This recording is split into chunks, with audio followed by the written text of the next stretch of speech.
House of commerce. आज हम पढ़ने जा रहे हैं बिजनेस लॉ और बिजनेस लॉ का हमारा पहला टॉपिक है introduction to law of contract. So what is contract? A contract is an agreement which legally binds the parties. Contract एक एग्रीमेंट है जो दो पार्टीज को लीगली बाइंड कर देता है ऑन समथिंग। ठीक है, तो कॉन्ट्रैक्ट बनता कैसे? कॉन्ट्रैक्ट बनाने के लिए सबसे पहले जरूरी है प्रपोजल। सो प्रपोजल की डेफिनेशन हम देख लेते हैं।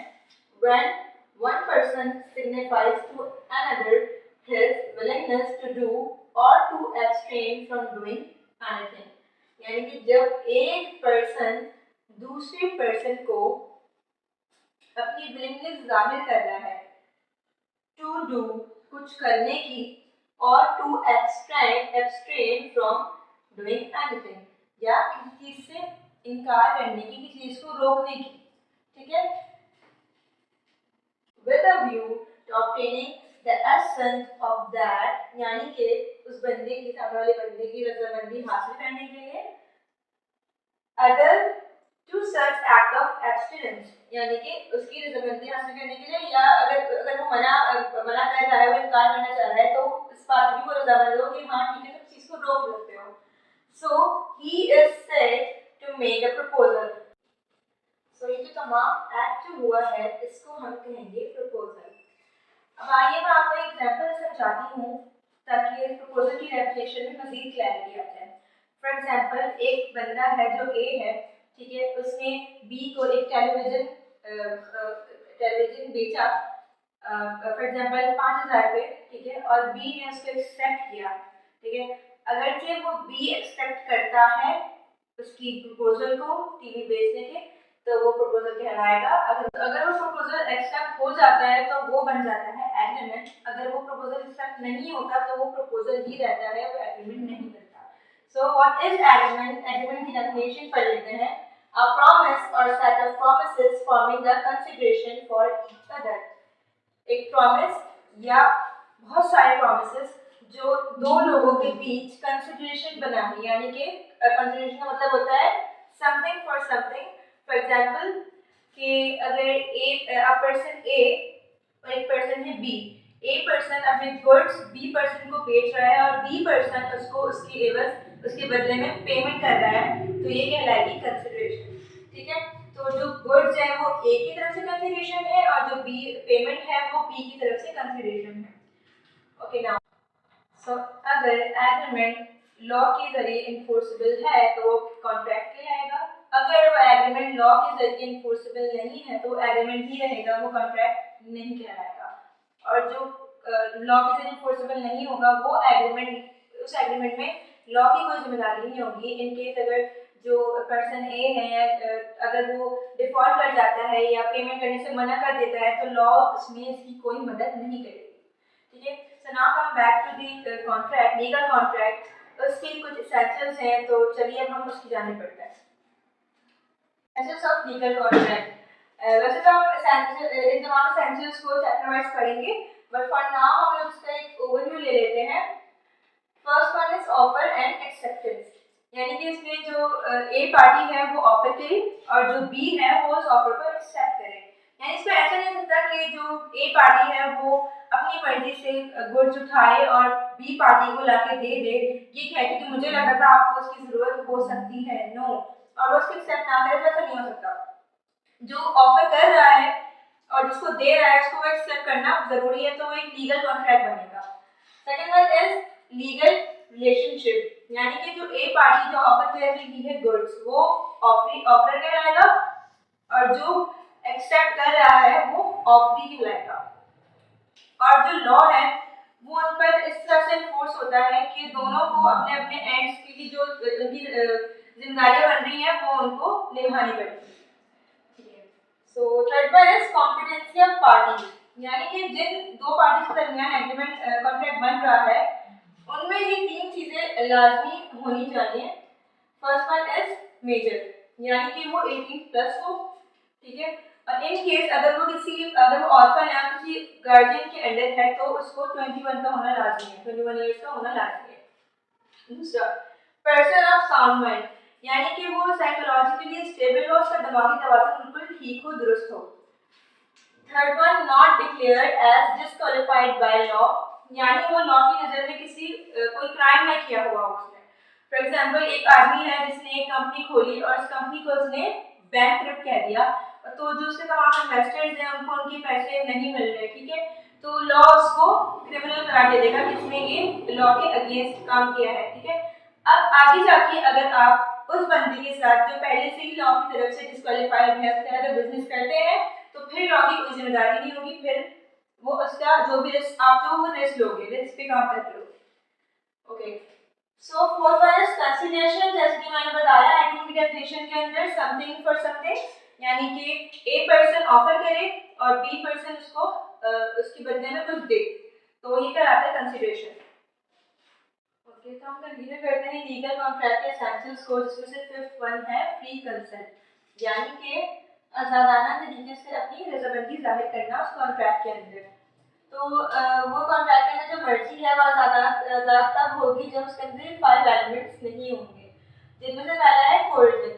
कोर्जन का मतलब है जो पार्टी ए है वो धमकी दे रही है पार्टी बी को कि जान से मारने की धमकी दे रही है या उसको इस तरह के नुकसान पहुंचाने की धमकी दे रही है, इस वजह से कि जो बी पार्टी है वो उससे कॉन्ट्रैक्ट कर लेगा, या फिर उसकी किसी प्रॉपर्टी पे कब्जा करने की धमकी दे रही है या प्रॉपर्टी पे कब्जा कर रही है, इस वजह से कि जो बी पार्टी है वो उसके साथ कॉन्ट्रैक्ट कर लेगी, तो ये फ्री कंसेंट में लाई नहीं करेगा, ठीक है। Second one is undue influence. Undue influence यानी कि जो दोनों पार्टीज हैं उनके बीच ऐसा कॉम्बिनेटिव रिलेशनशिप हो जिसमें वो एक दूसरे की कंसर्न के बगैर उनकी राइट चेंज कर सकते हो, और वो रिलेशनशिप यानी कि जैसे कि अगर वो बाप बेटा हो, बाप बेटी हो, मियाँ बीवी हो, या फिर वकील या क्लाइंट।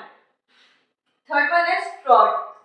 अच्छा, तो फ्रॉड और misrepresentation is similar but there is a difference, और वो ये है कि फ्रॉड के अंदर जैसे कि हम फ्रॉड करते हैं तो उसके अंदर फॉर एग्जांपल कि मैं एक शोरूम में बैठी हुई हूँ और मेरे पास एक पार्टी आ रही है, कार के शोरूम में एक पार्टी आ रही है, मुझसे कार के बारे में जानना चाह रही है, तो मैंने सोच रखा है कि जब मेरे पास पार्टी आई है तो मैं उसको उसके गलत फीचर्स बताऊंगी ताकि वो मुझसे कॉन्ट्रैक्ट कर ले उस गाड़ी का, तो ये मैं उसका फ्रॉड कर रही हूँ, ठीक है। और मिसरिप्रेजेंटेशन में ये है कि मैंने पहले से सोच के नहीं रखा कि मैं गलत फीचर्स बताऊंगी, मैं फ्रॉड करूंगी, बल्कि होता है कि जब वो पार्टी आई मेरे पास मालूम करने के लिए कार के बारे में, और मैंने उसको जब वो मालूम करने आई मैंने उस वक्त सोचा कि मैं उसको गलत रिप्रेजेंटेशन करूँ उस कार के, गलत फीचर्स बताऊँ ताकि वो मुझसे कॉन्ट्रैक्ट कर ले, तो ये कहलाएगा मिसरिप्रेजेंटेशन, ठीक है। So last one is mistake. Mistake ये है कि ना मैं उससे फ्रॉड कर रही हूँ ना मैं मिसरिप्रेजेंटेशन कर रही हूँ, बल्कि मैं मुझसे एक मिस्टेक हो रही है, ठीक है। मिस्टेक ये हो रही है कि जैसे मैंने अगर फीचर्स बताने हैं आगे तो मुझे किसी ने बताया है, मैंने गलत सुन लिया उससे, ठीक है, या मैंने समझ लिया कि उसने मुझे ए कार की जगह बी कार के बताया है, तो मैं उसको ए कार अगली पार्टी को ए कार के फीचर बता रही हूँ बी समझ के, तो मुझसे एक मिस्टेक हुई है, मैंने उसका फ्रॉड नहीं किया, मैंने मिसरिप्रेजेंटेशन नहीं की, लेकिन उससे जो कॉन्ट्रैक्ट मेरा हुआ है वो फ्री कंसेंट में नहीं आया क्योंकि वो मिस्टेक थी मेरी। तो हम चलते हैं अपने नेक्स्ट सेक्शन की तरफ। So the next essential is lawful object, यानी कि जिस ऑब्जेक्ट पे कॉन्ट्रैक्ट बेस कर रहा हो और आप जिस स्टेट में रहते हो जिसमें आप ये कॉन्ट्रैक्ट कर रहे हो उस स्टेट की लॉ ने उस ऑब्जेक्ट पे किसी तरह की रेस्ट्रिक्शन नहीं लगाई हुई हो, इन दैट केस आप उसका कॉन्ट्रैक्ट कर सकते हो, अगर कोई रेस्ट्रिक्शन ना हो और आप कर लेते हो रेस्ट्रिक्शन के बावजूद तो वो एक वैलिड कॉन्ट्रैक्ट निकल आएगा। So the next one is not declared as void. Okay, void क्या चीज है, ठीक है, वॉइड क्या होता है, तो आपको एग्जांपल समझाती हूँ कि ए पार्टी है, उसने सी पार्टी को पैसे दिए हैं कि तुम बी पार्टी से कोई सेल या परचेज कुछ भी मत करना, उसके बजाय मैं तुम्हें पैसे दूंगा, ठीक है, तो ये एक वॉइड की बाउंड्रीज में आता है, तो इस बेस पर भी कॉन्ट्रैक्ट करना एक वैलिड कॉन्ट्रैक्ट नहीं कहलाता। Okay, next is certainty. Certainty का मतलब है कि जिस भी ऑब्जेक्ट जिस भी बात पे कॉन्ट्रैक्ट हो रहा है तो वो कॉन्ट्रैक्ट वो चीज होती हुई नजर आए, यानी कि वो हो चीज, वो किसी इमेजिनेशन पे या किसी इल्यूजन पे बेस न करती हो, वो चीज होती हुई नजर आ रही हो, ठीक है। तो next one is possibility of performance, यानी कि जो आप कॉन्ट्रैक्ट कर रहे हैं उसकी पॉसिबिलिटी नजर आए।